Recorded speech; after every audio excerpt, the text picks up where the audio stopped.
At muli tayo nagkita-kita ang behalf ng ating United People's Initiative sa pamumuno ni Major General Romeo Pukis at ating core group. Maraming salamat at sa mga nagsisecure sa inyo rito, ang ating UPI Riders, maraming salamat sa inyo.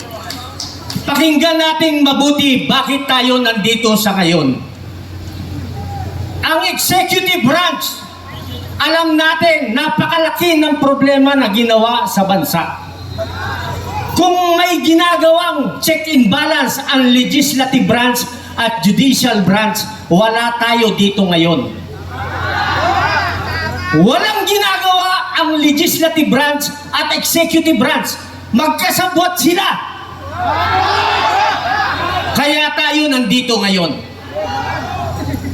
Ang judiciary, napakabagal humusga sa dapat nilang husgahan. Kaya tayo nandito ngayon. Ang executive branch, nagagamit nila ang PNP at military para proteksyonan sila ng mga nagnakaw sa bansa. Kaya tayo nandito ngayon.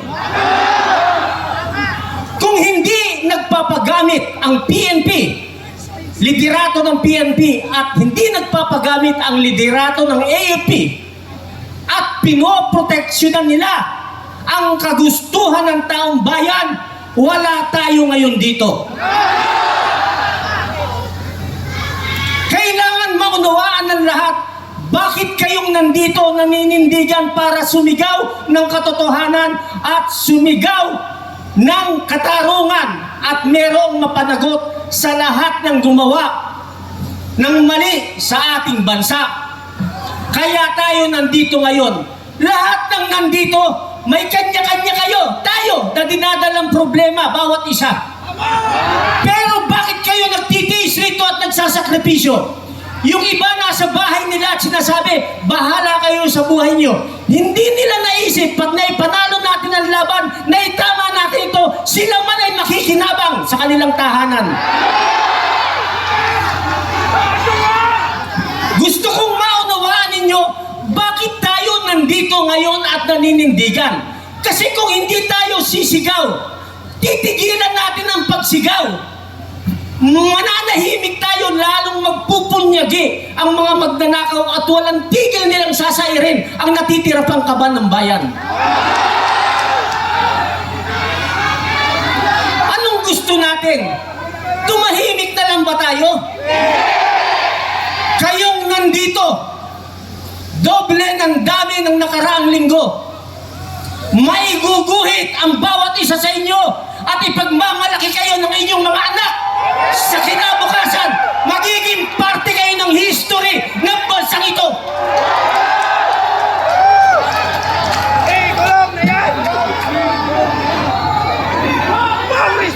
Wala na tayong maasahan. Pakinggan ninyong mabuti. Wala na tayong maasahan sa executive branch. Wala tayong maasahan sa legislative branch. Wala tayong maasahan sa judiciary. Wala tayong maasahan sa pamunuan ng AFP at PNP. Although yung mga nasa baba, kakampi nating lahat ang mga kapulisan. Yung nasa taas ng mga general na tumanggap ng kaban ng bayan, ng nakaw, sila ang iguguhit sa history bilang mga nagpahirap at korap sa bansang ito. Ang tanong ko sa inyo, mga kapatid, mananahimik na lang ba tayo? Parami tayo ng parami. Para sa kaalaman ninyong lahat, merong simultaneous rally na nagaganap sa Cotabato, General Santos, at ibang lugar pa sa Mindanao at sa Cebu at sa Naga.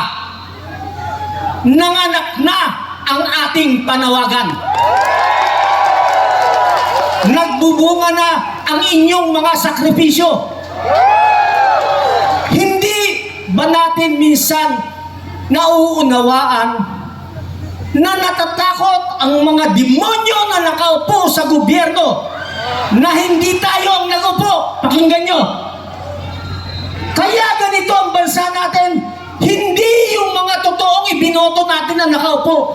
Sila ay naupo dahil sa daya ng Smartmatic.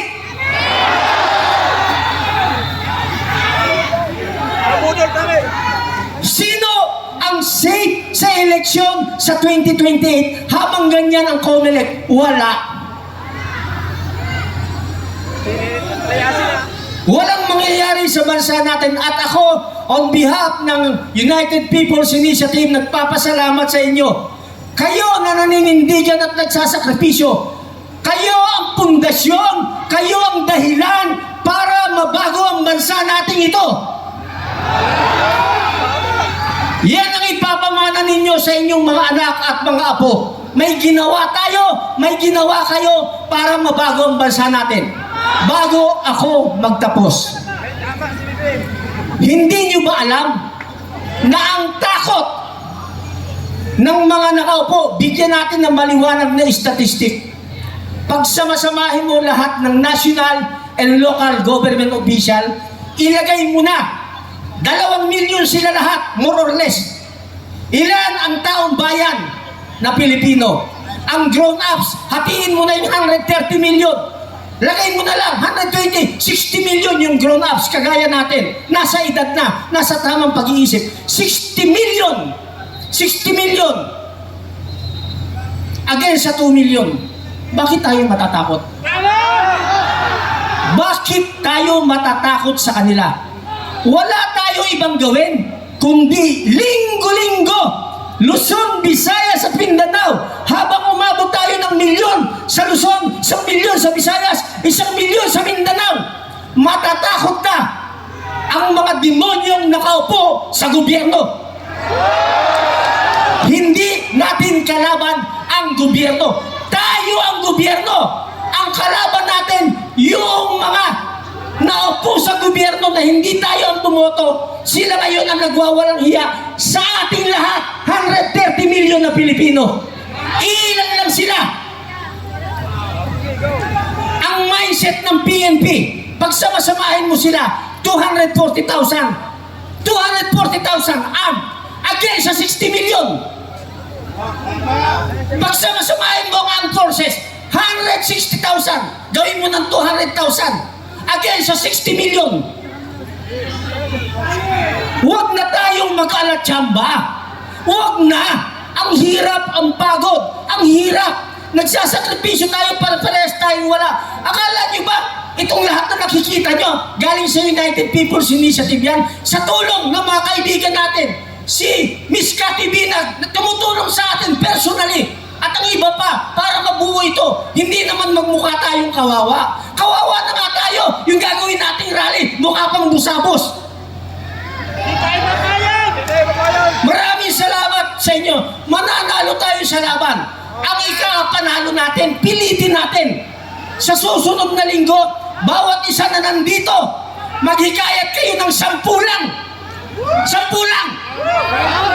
Luzon, Visayas, Mindanao, parami tayo ng parami. Habang sila pakonti ng pakonti. Bakit? Yung iba, namamatay na sa sakit. Yung iba, binabangungot. Yung iba, ang daming karamdaman. Mamamatay na yung mga yan, malapit na. Wala tayong gagawin, kundi ipakita.